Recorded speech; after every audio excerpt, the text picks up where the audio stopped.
l'Évangile selon saint Matthieu. Je lis au chapitre 11 à partir du verset 22. Marc 11 à partir du verset 22. Jésus leur dit, ayez foi en Dieu.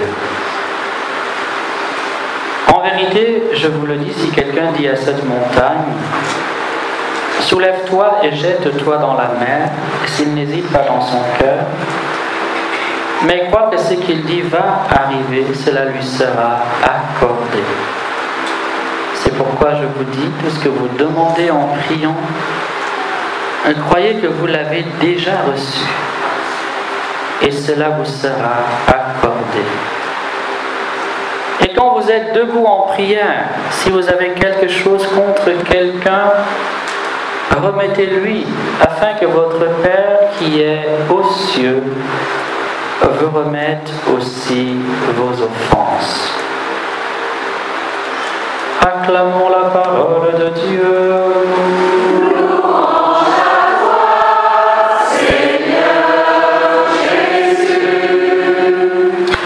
Frères et sœurs, veuillez vous asseoir.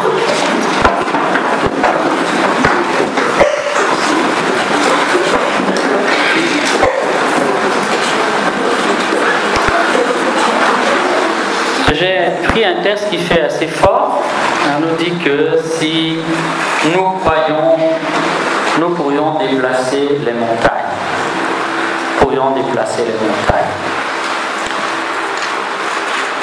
Serions-nous fondamentalistes en prenant ce texte comme étant source de vérité, des vérités que nous dirions concrètes? En d'autres termes, Dieu serait-il capable de déplacer les montagnes, oui ou non? Je crois que Dieu est capable de déplacer les montagnes. Parce que rien n'est impossible à Dieu, parce que Dieu peut toutes choses. Comment? Ce serait pour nous la vraie question. Comment Dieu peut-il déplacer les montagnes? Ça, comment Dieu s'y prendrait-il pour bouger une montagne, pour la déplacer? Ça, ce serait une grande équation pour nous. Mais a priori, nous devons maintenir que si rien n'est impossible à Dieu, déplacer les montagnes au nom de Dieu est possible. Est possible. Et ce n'est pas parce que nous n'en avons jamais fait l'expérience que cela est impossible.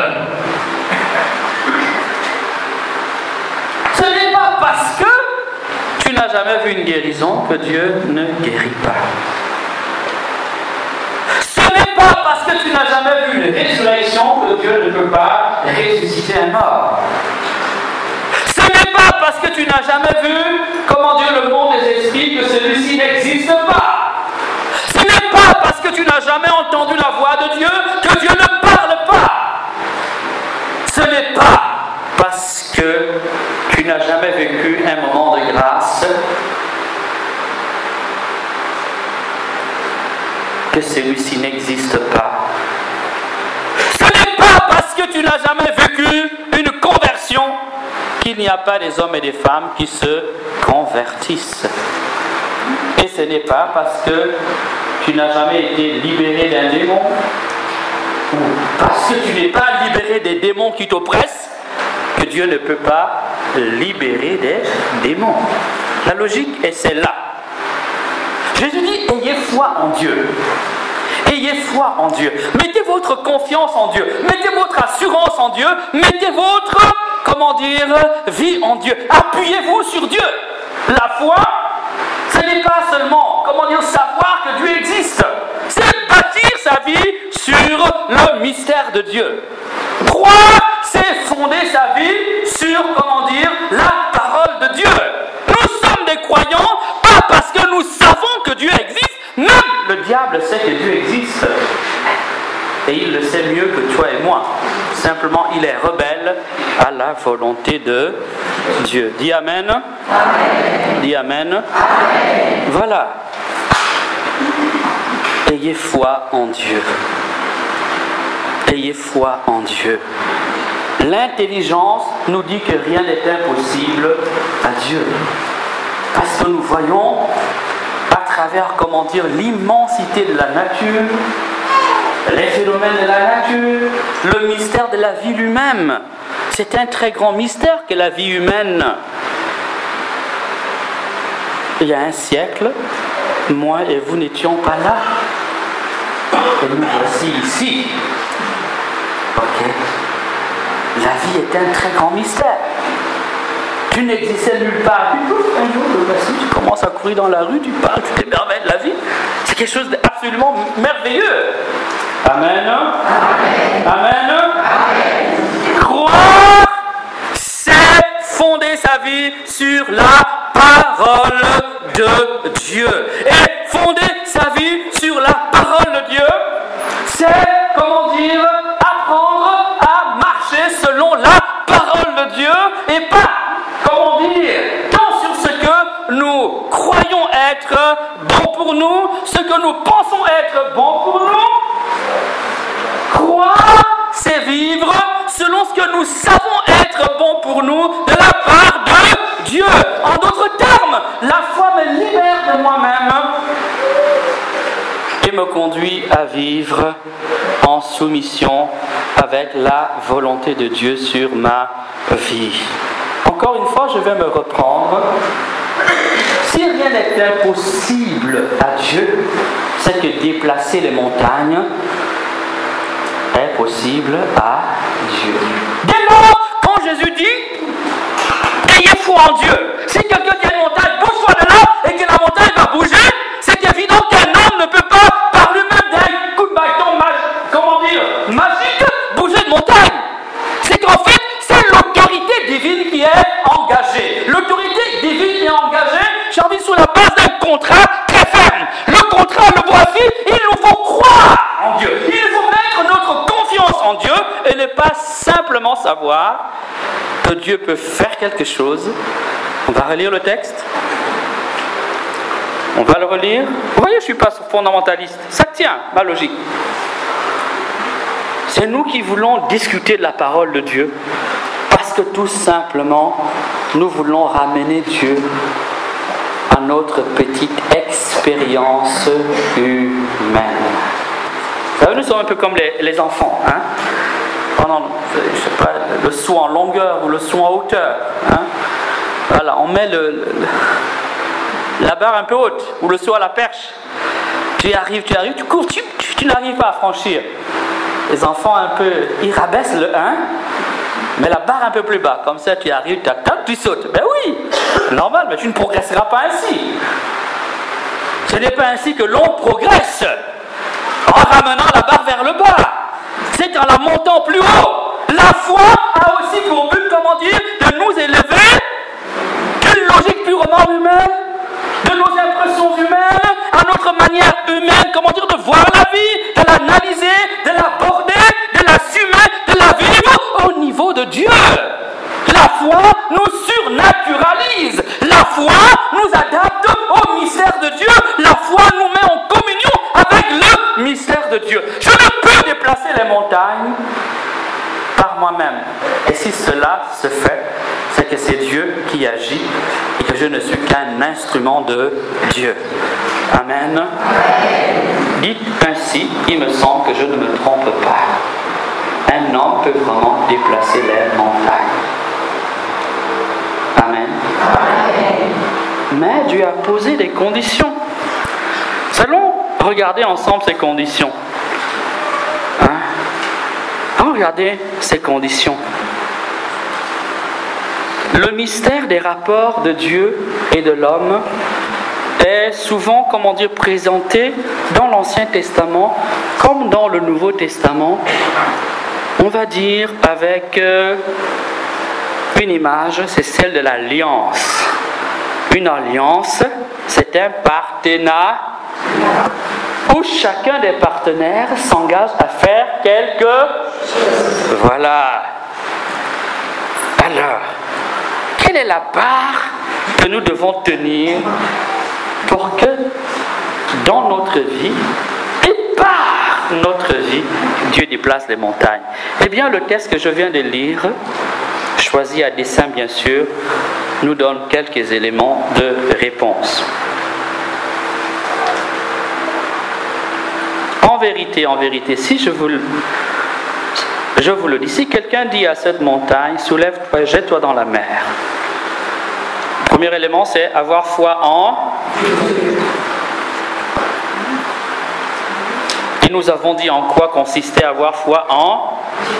Ce n'est pas seulement savoir que Dieu existe, c'est fonder sa vie sur la volonté de Dieu, sur le mystère de Dieu, sur ce que Dieu nous dit de la vie, sur ce que Dieu nous demande. Amen. Avoir foi à Dieu, ce n'est donc pas vivre selon mes humeurs, selon mon analyse, selon mon appréciation du moment, selon les circonstances et les intempéries, à la tempête tropicale. Mais vous savez, la tempête tropicale, on peut la connaître dedans de soi. C'est pas seulement au dehors. Vous savez, les montagnes, il y en a autant au-dedans qu'au dehors.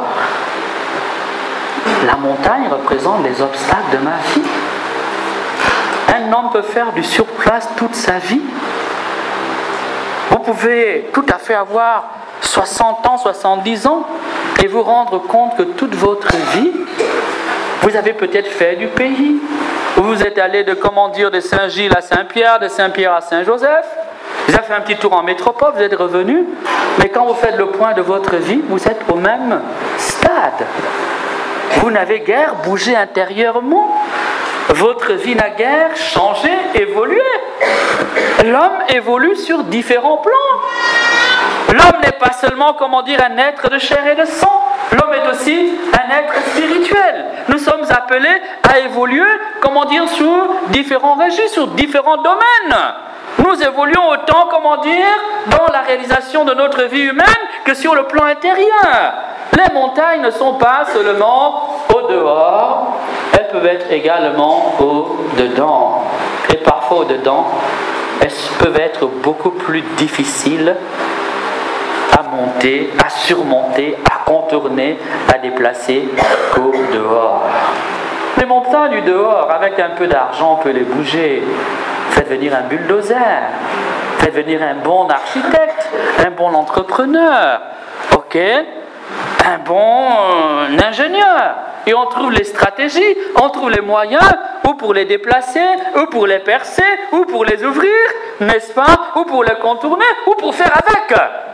Mais quand il s'agit du dedans de l'homme, quand il s'agit des profondeurs du cœur de l'homme, aucun ingénieur, aucune expertise, aucune somme d'argent n'est capable de bouger certaines de nos montagnes intérieures. Aucun psychologue, il peut à peine les entrevoir, mais il n'y en a pas qui sont capables de les mouvoir. La foi,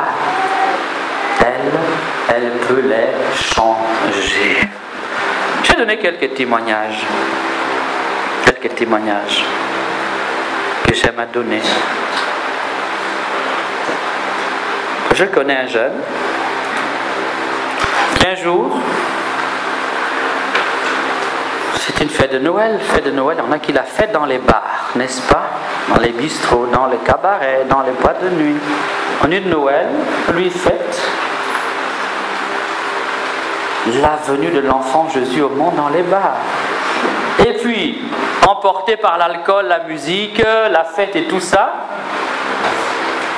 avec ses amis, il passe devant une église, il entend chanter « Il est né le divin enfant ».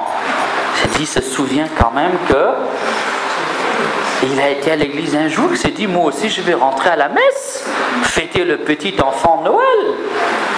N'est-ce pas? Et puis il rentre à l'église.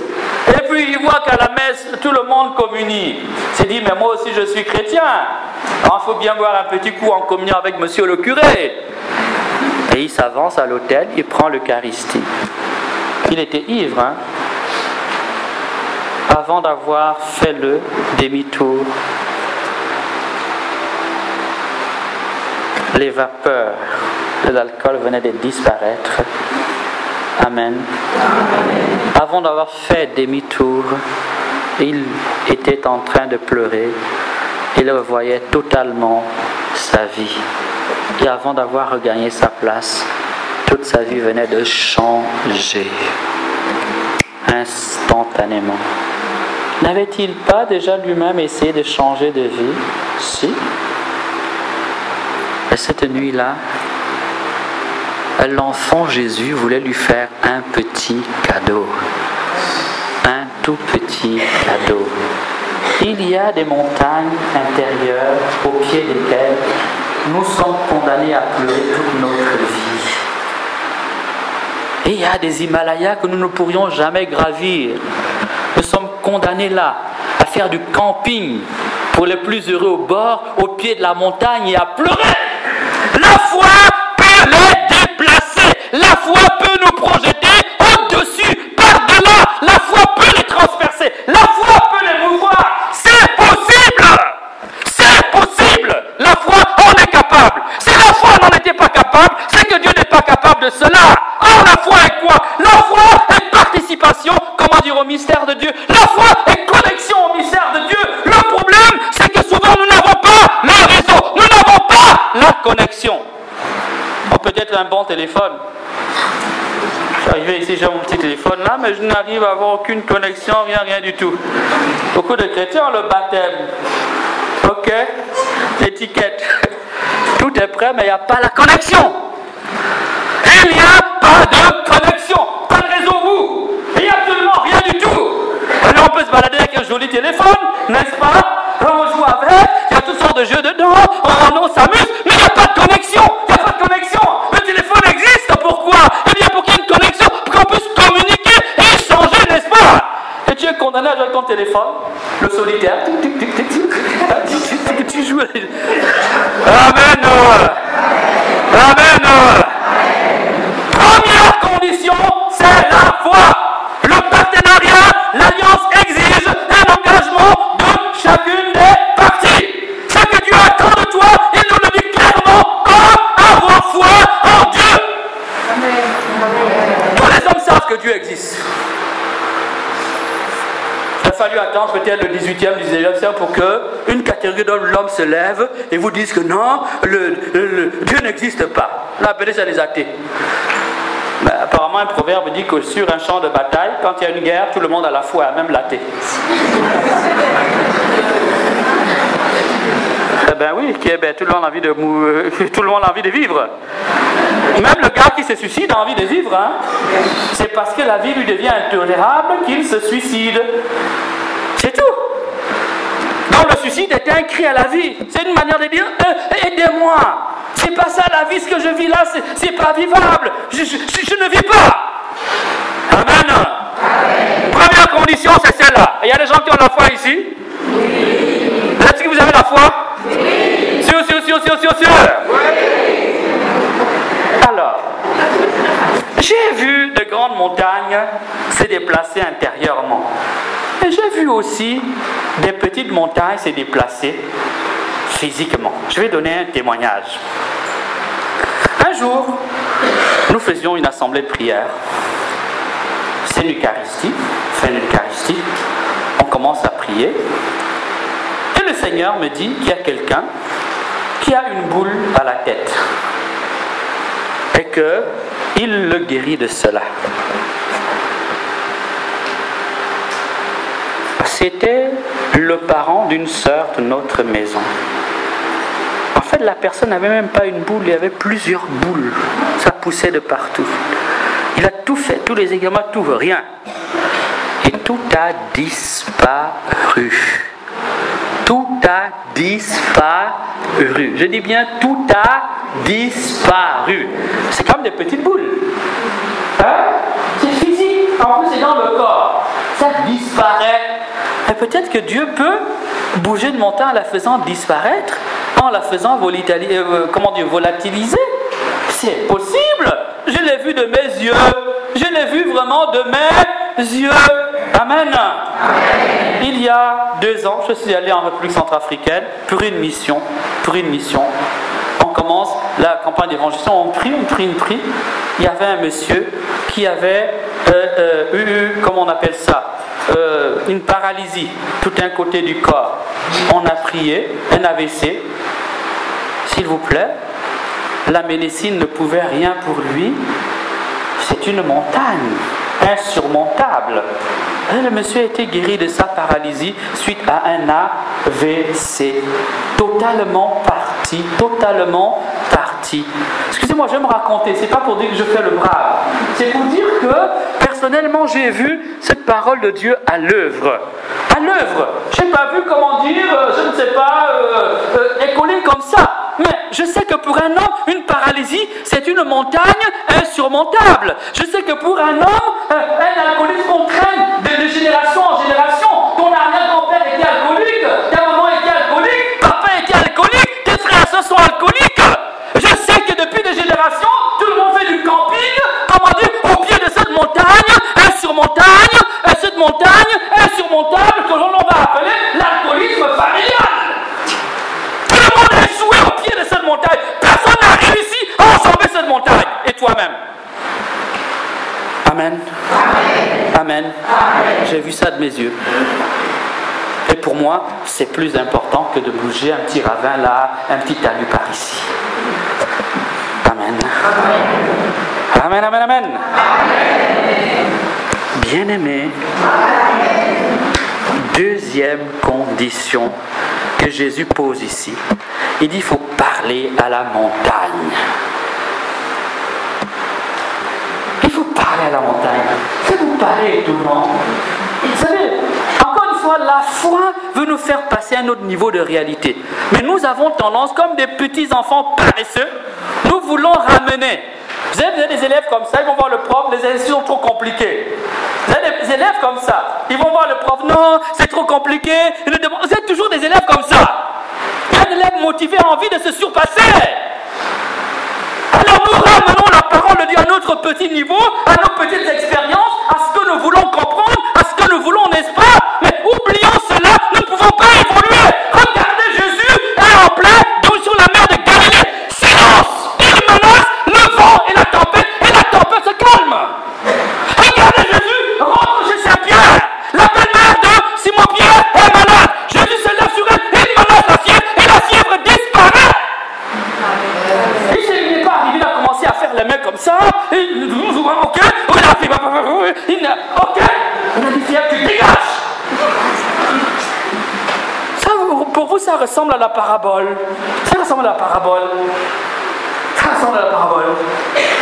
Amen.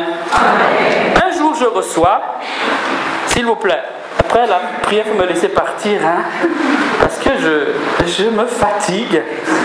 Hein? Un jour, je reçois une jeune fille, 16 ans, muette. C'est ce jour-là que j'ai découvert que quand la Bible parle de l'esprit muet existe. Ben, la jeune fille muette.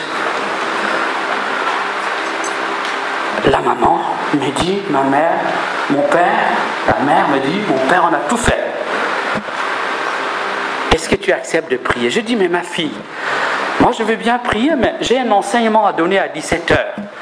Je devais aller dans une passe d'un enseignement à 17h. Et le thème de la parole, c'était la parole, la puissance de la parole. Je dis, mais il est 13h. Moi, je ne peux pas. Il faut que je m'assieds, je sors de la messe, j'ai besoin de m'asseoir, un peu me restaurer, me reposer, préparer mon enseignement pour être un peu sur pied pour donner l'enseignement en paroisse. Ah, mon père, mais vraiment, je dis, bon, amen, là, on va prier. Je commence à prier pour la petite. J'ai dit, je vais faire une prière d'autorité. Je ne suis pas mis à genoux. Le Seigneur, viens. J'ai fait une prière d'autorité. J'ai dit, bon, maladie, tu dégages, tu t'en vas, sauve-toi au nom de Jésus. J'ai dit, il faut partir. On dit, mais le type est fou, hein? S'il vous plaît, quand Jésus crie sur la mer de Galilée et menace le vent et la tempête, c'est pas de la folie, ça? Elle va dire ça quoi? Parce que les apôtres avaient déjà vu ça. Hein? avez déjà vu un médecin qui arrive et dit à la fièvre, bon, fièvre, pardon, sors tout de suite. Vous avez déjà vu ça? C'est pas écrit dans la parole de Dieu. Quand Jésus dit au paralytique, lève-toi. Vous n'avez jamais lu ça dans les Écritures? Le paralytique, il me dit, mais tu me dis de me lever, mais tu sais bien que je suis paralysé. Quand je dis lève-toi, est-ce que c'est rationnel? C'est une autre logique, mais pas la nôtre, n'est-ce pas? J'ai prié. Au bout d'une heure, je vois la petite, elle est muette. Elle se tord de douleur, mais elle ne peut pas parler, il n'y a rien. Il n'y a rien, tout est éteint. Elle met la main sur la tête, elle l'attrape, elle commence à se tordre. Je dis, ah, tu es là. Maintenant, je sais que tu es là, je ne te lâcherai pas. Amen. Amen. On arrive, j'ai pris 1 heure. J'ai un enseignement à donner. Donc, je prie et je regarde la montre. Je prie, je regarde la montre. On arrive à 15 heures. La petite commence toujours à se tortiller. Elle attrape la tête, elle se tord. J'ai dit non. Je n'ai jamais vu une maladie qui fait quelqu'un se tordre de douleur devant la prière. S'il se tord de douleur pendant la prière, c'est qu'il y a quelque chose qui se passe dans... J'ai continué à prier. On arrive vers 16 heures. Elle commence à... Je dis, oh! Elle ne pouvait pas sortir un seul... Je dis, non, là, l'enseignement va attendre. Je recommence. Je menace les esprits. Je prie.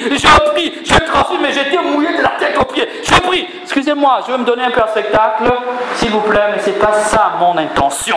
Vraiment, Dieu m'est témoin. C'est pour vous dire que la parole de Dieu est authentique. Je ne dis pas que chaque fois que j'ai prié pour les muets, ils ont été guéris. Mais ce jour-là, j'ai vu une muette guérir. Écoutez la suite. Commencez à prier. On arrive vers 16 heures. Elle commence à sortir des petites voix, des petits cris. Vers 16 heures, moi j'ai un enseignement à 17 heures. Elle commence... Je lui ai fait dire, dis Jésus. Elle peut dire, Jésus. J'ai dit, non. Là, cette guérison-là ne m'échappera pas. Amen. J'ai continué à prier jusqu'à 17 heures. Elle devenait capable de faire une phrase. Et puis après, ça repartait. J'ai dit, mais si je la laisse repartir, le type qui est dedans, là, il va aller se reconstituer, il va appeler ses amis, il dit, non, là, je ne laisse pas. Il y avait un groupe de dames là qui fréquentent notre communauté, Flamme d'amour. J'ai appelé ces groupes-là, j'ai dit écoutez, j'ai un enseignement à donner à 17h, je suis déjà en retard. J'allais vous organiser deux. Vous prenez chacun 1 heure, jusqu'à ce que ça finisse. Amen. Je suis allé, je les ai laissés finir. Et avant 19h, la petite jeune, 16 ans, parlait normalement. Je dis bien normal. Ça vous va? J'ai parlé.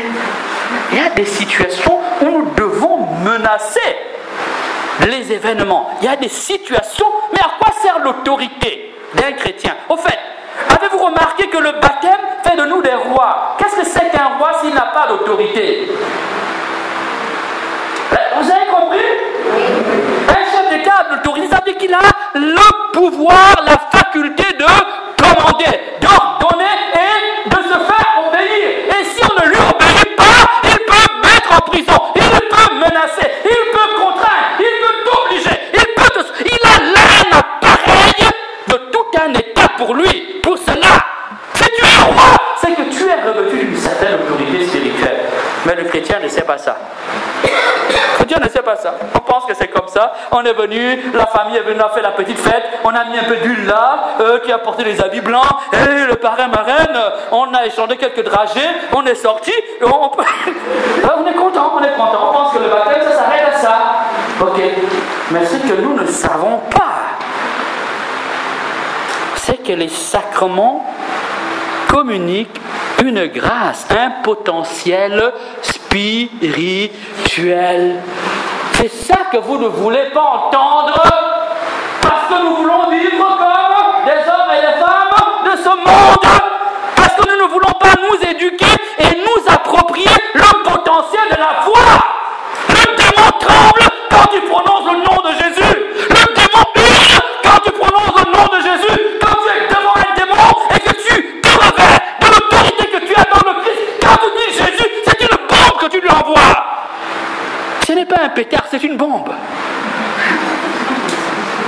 Amen. Si quelqu'un dit à cette montagne, maintenant tu bouges, voilà comment on peut bouger des montagnes. Voilà comment on les bouge.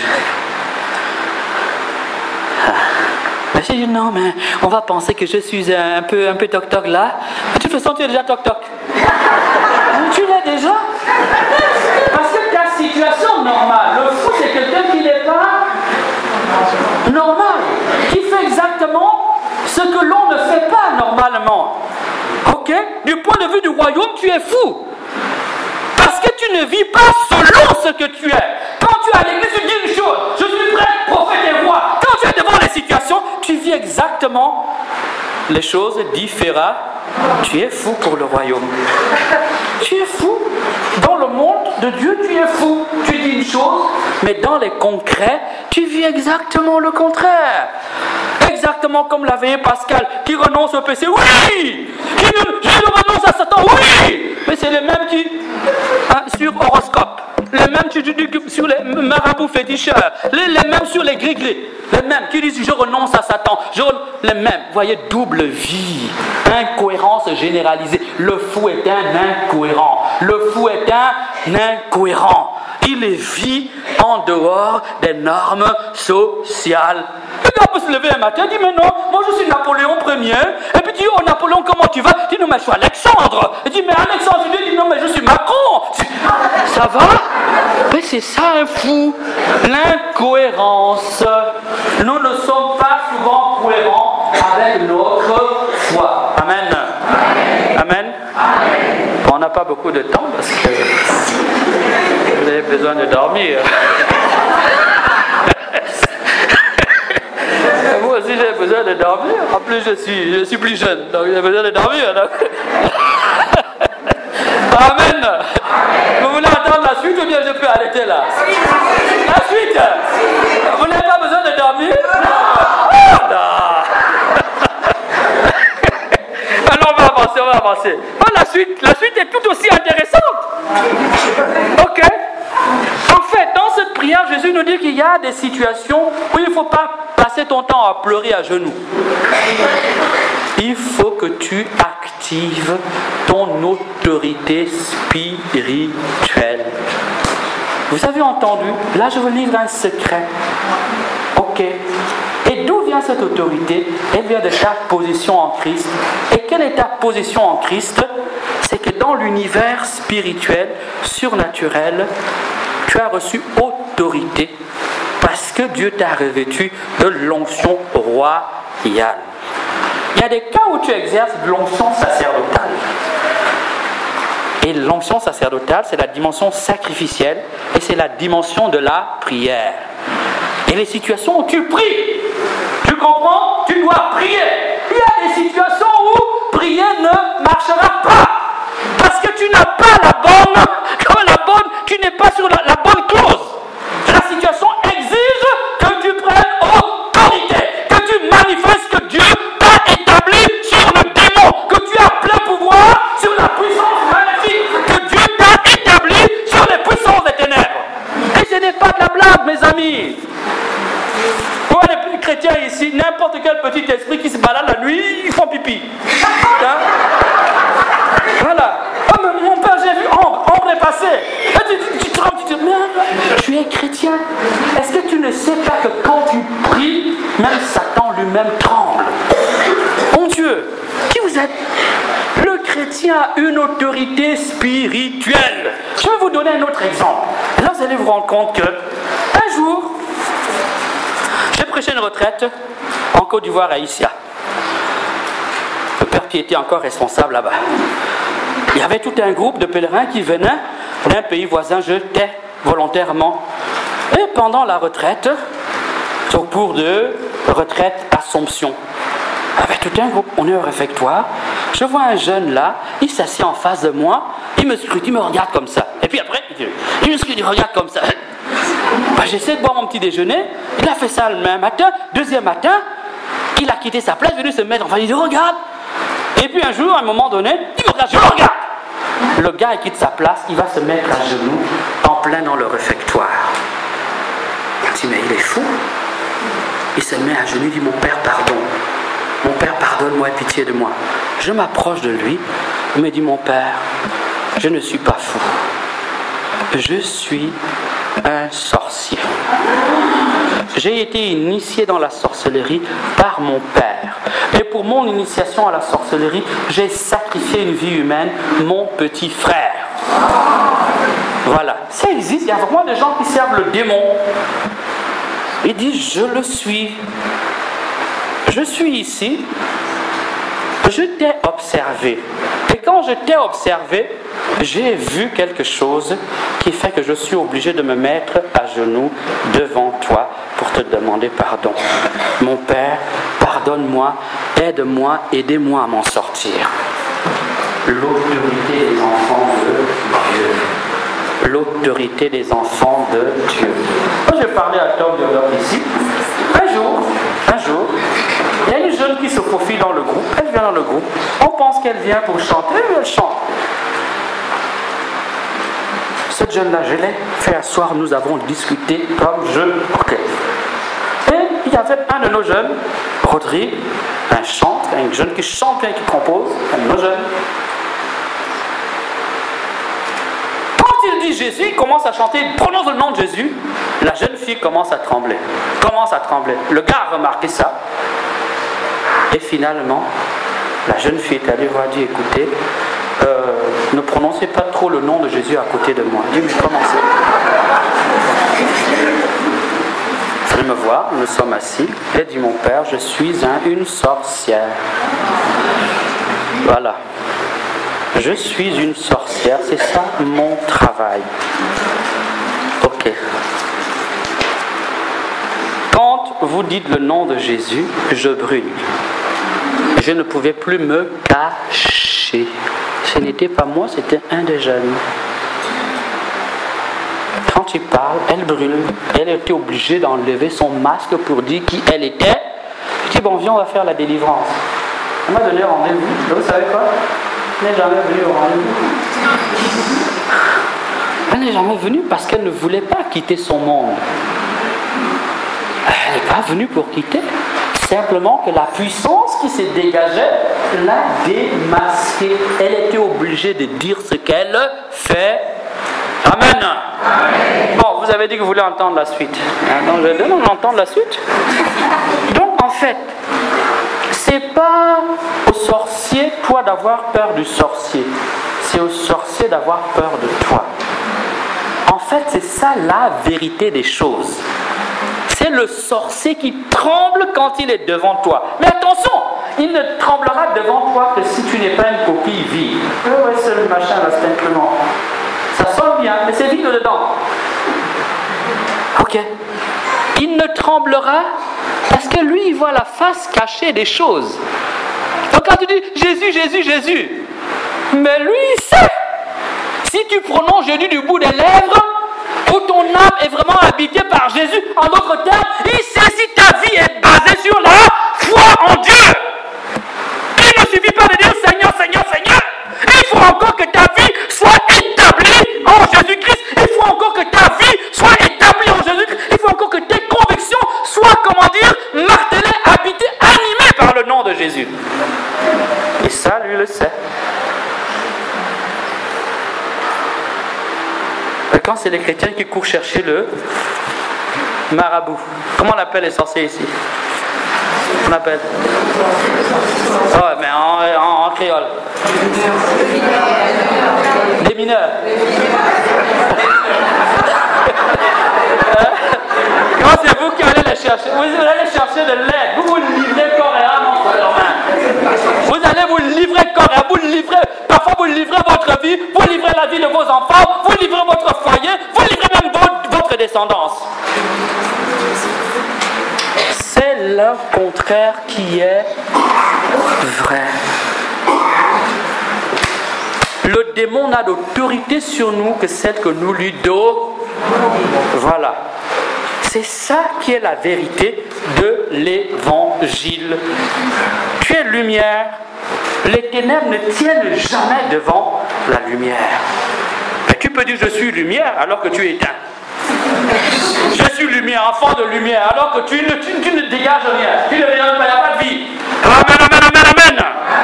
Premier point à la fois. Deuxième point, il faut activer l'onction. Quelle onction? Ils ne suivent pas. Bon, je crois que je vais m'arrêter. Vous ne m'encouragez pas parce que si je dis la même chose 2 fois, 3 fois, je revérifie, vous n'êtes pas dedans. Comment je vais faire? Amen. Il faut activer l'onction royale. Le roi a autorité. Un roi sans autorité, ce n'est pas un roi. Ok. Si tu es roi, c'est que tu as une autorité. Dieu t'a revêtu spirituellement d'une certaine autorité. Amen. Regarde même, tu as une garde du corps. Et c'est ce qu'on appelle les anges. Voilà. Dieu t'octroie un ange gardien. Mais tu peux faire appel à la milice céleste à n'importe quelle situation. Ils vont venir, s'il vous plaît, ils vont venir. Mais tu préfères aller payer de l'argent là-bas, voyant. Tu laisses là. Bon, comme tu as beaucoup, tu as besoin de distribuer. Distribue. Hein?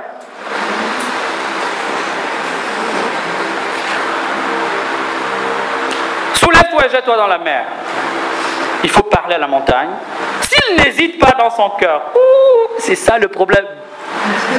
C'est-à-dire que quand tu arrives là, est-ce que ça va marcher? Ah mon Dieu, mais vraiment, est-ce que ça va marcher? Est-ce que ça doit marcher? Oh Seigneur, je te prie pour la personne qui est malade là. Oh merci Seigneur, alléluia. Et puis, mais si tu es attentif, là, le petit voix dit, est-ce que vraiment celui-là, il peut encore guérir? Ah vraiment? Tu dis, bon, on va voir. Hein. Vous voyez? C'est-à-dire que tu fais une chose au dehors et au dedans. S'il n'hésite pas dans son cœur. Et c'est cela qui est difficile. Parce que nous ne sommes pas habitués aux choses de Dieu. Parce que nous avons beau être des baptisés et aimer Dieu, il y a toujours notre esprit qui nous joue des tours. Voilà, je disais aux gens, tu sais, quand tu pries devant un malade grave, si tu commences à regarder le malade là-bas qui coule, notre Père qui est au ciel, dès qu'il voit là-bas, ça veut dire que plus tu le vois, plus la foi s'en va. Ok? Et je vous assure que c'est comme ça. Il y a des situations, plus tu vois le problème, plus ta foi s'en va. Plus ta foi s'en va. Un jour, j'ai reçu un couple, ils étaient au bord de la séparation. J'écoute madame, je dis c'est monsieur qui a tort. J'écoute monsieur, je dis c'est madame qui a tort. Au bout de 2 heures d'entretien, j'étais perdu. Qui avait raison? Qui avait tort? Je ne savais pas comment annuler la réunion parce que si on partait comme ça, ils allaient pour le divorce. Mais j'étais coincé. J'ai dit mais je vais faire comme mon Dieu. Et j'ai fait ce que j'aurais dû faire au début. Je me suis mis debout, j'ai dit bon, puisque au lieu qu'on arrive, on vous discuter. Quand j'écoute, j'ai dit c'est toi. Je suis perdu. Je me suis mis debout, j'ai commencé à prier. Je prie à haute voix, je prie, je loue le Seigneur. Ils étaient assis, j'ai commencé à tourner autour d'eux en priant comme ça spontanément. Je prie au bout d'un moment. Au bout de 15-20 minutes, le monsieur est projeté par terre. Boum! Il tombe. La femme commence à sourire. Vous savez ce qu'elle voulait dire pour elle?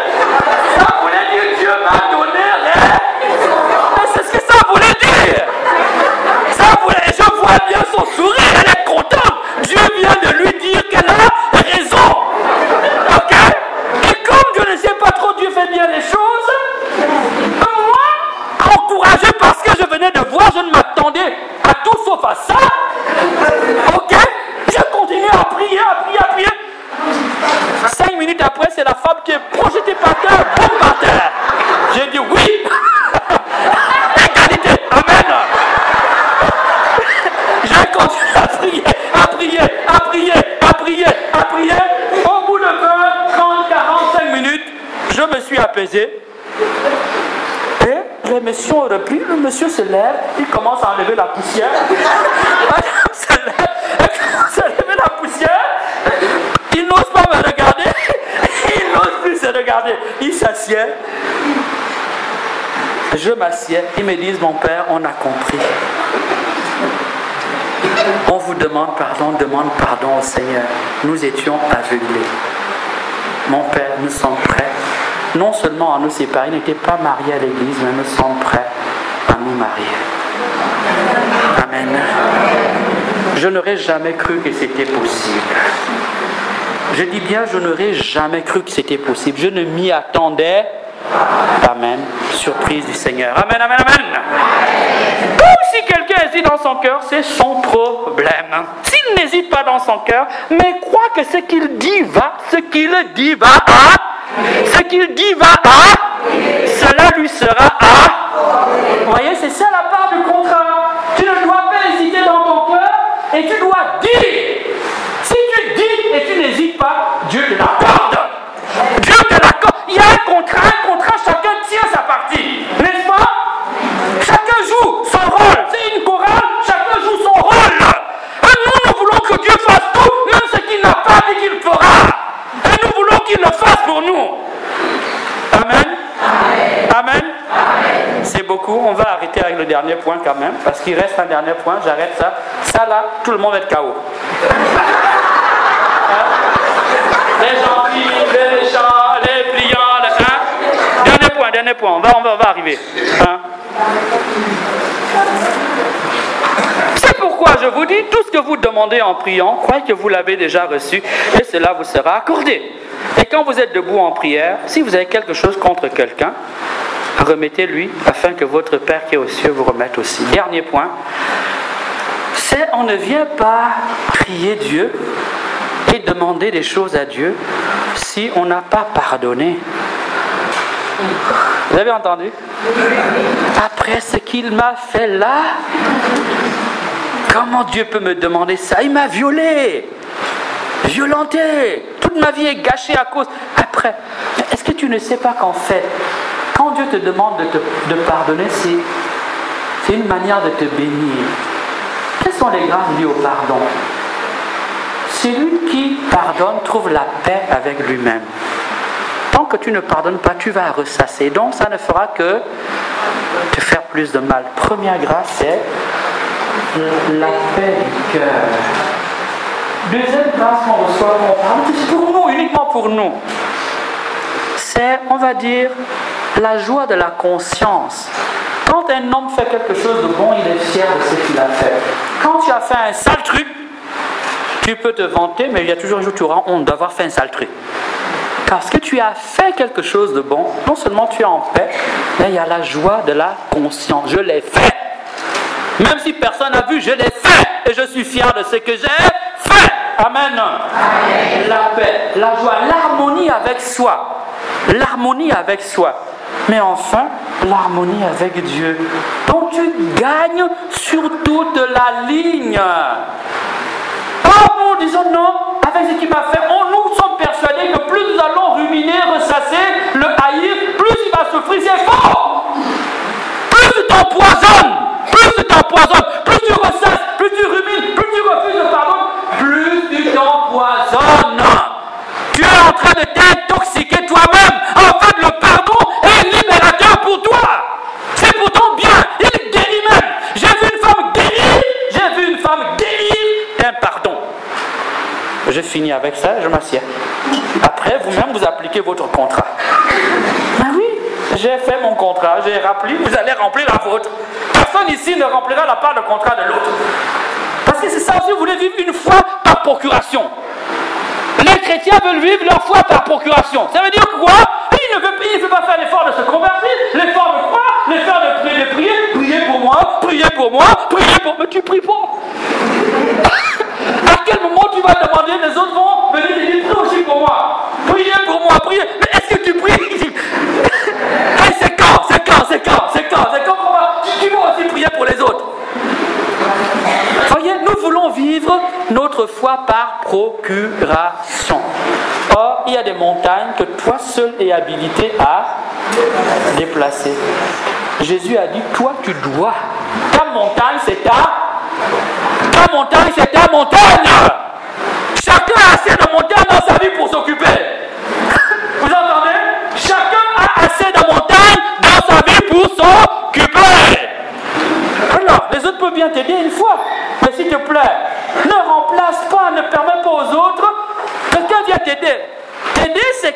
faire un peu. Mais si tu démissionnes carrément, c'est lui qui doit tout faire. Ce n'est pas juste. Dieu ne le veut pas.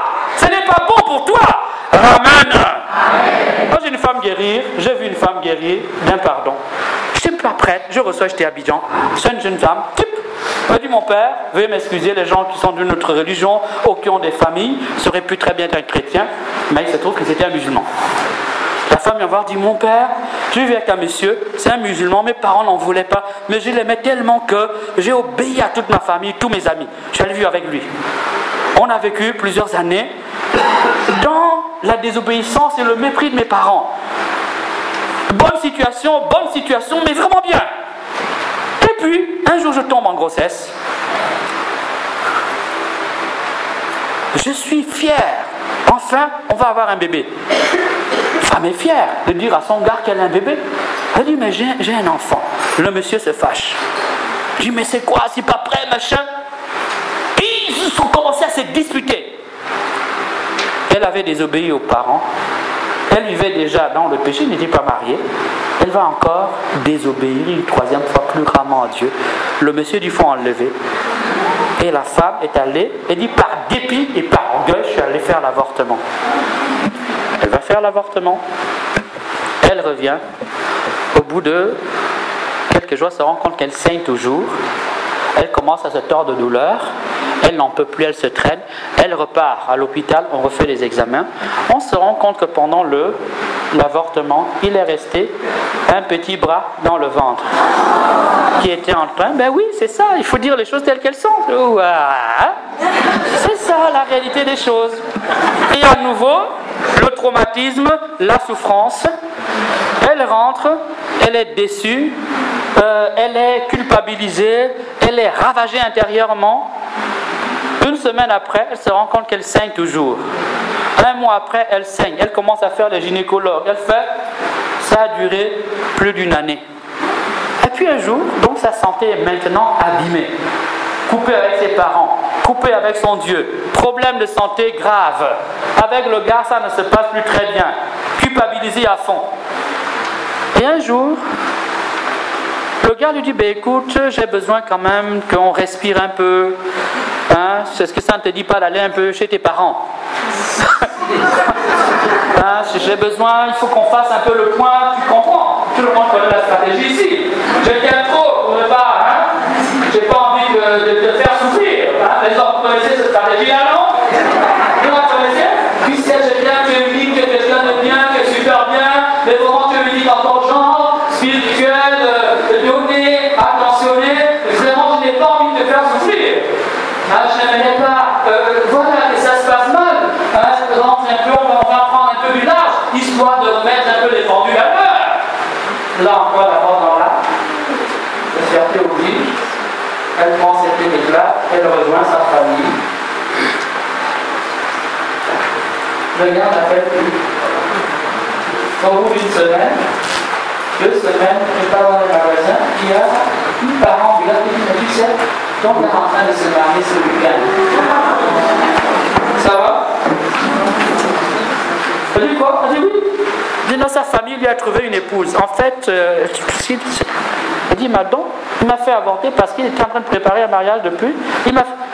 Jamais je ne pourrai pardonner cela. Et elle me dit, mon père, il suffit que je rentre dans un magasin, je vois quelqu'un qui le croit, qui lui ressemble. J'ai des sueurs froides. Mon cœur palpite, je suis mal. Mon père, je suis malade. J'ai dit à ma fille, moi j'ai lu cette parole-là. Vraiment, je ne sais pas si Dieu va te guérir, mais j'aimerais au moins une chose qui est à ta portée, c'est que tu peux pardonner et au moins obtenir la guérison de ton cœur. Mon père, je ne peux pas. Je dis, écoute, on va te demander le désir du pardon.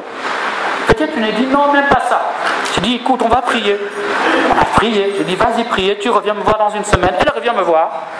Elle dit, mon père, là où tu sens là, effectivement, je commence à avoir envie de pardonner. Je dis, oh, Dieu soit loué. Le désir du pardon, c'est déjà un pardon qui est en route. Tu ne vas pas oublier tout le traumatisme. C'est bon, ma fille, c'est bon. On va prier maintenant la deuxième partie. On va demander à Dieu, on va faire l'effort de croire que Dieu va te guérir. On va faire le travail pratique, TP. On va faire le TP. On a fait le TP avec la base, s'il vous plaît. Avec la base de la parole, on a fait le TP.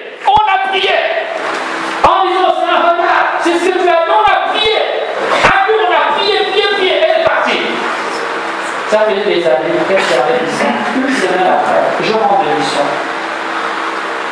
Quelqu'un sort de portail, la jeune dame arrive, il y a un grand sourire, avec un grand sac. J'ouvre le sac, oh, c'est pour toi faire. Je soulève le sac. C'est plein de chocolat, de bonnes choses. Je dépose. Je dis, ça.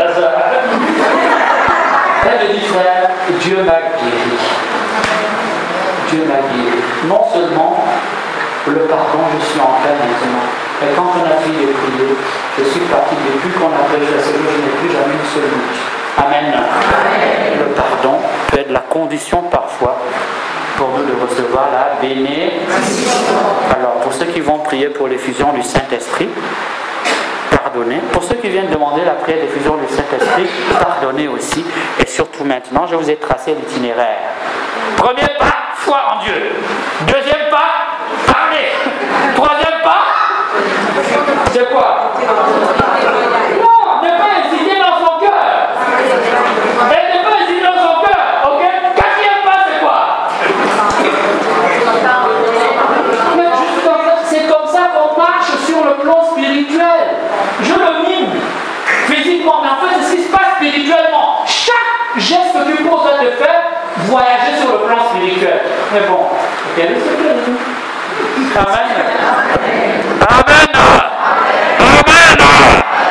Qui veut recevoir l'Esprit Saint? Vous connaissez le mot d'emploi? Hein? Vous connaissez déjà le mot d'emploi? Qui a le bon mot d'emploi là?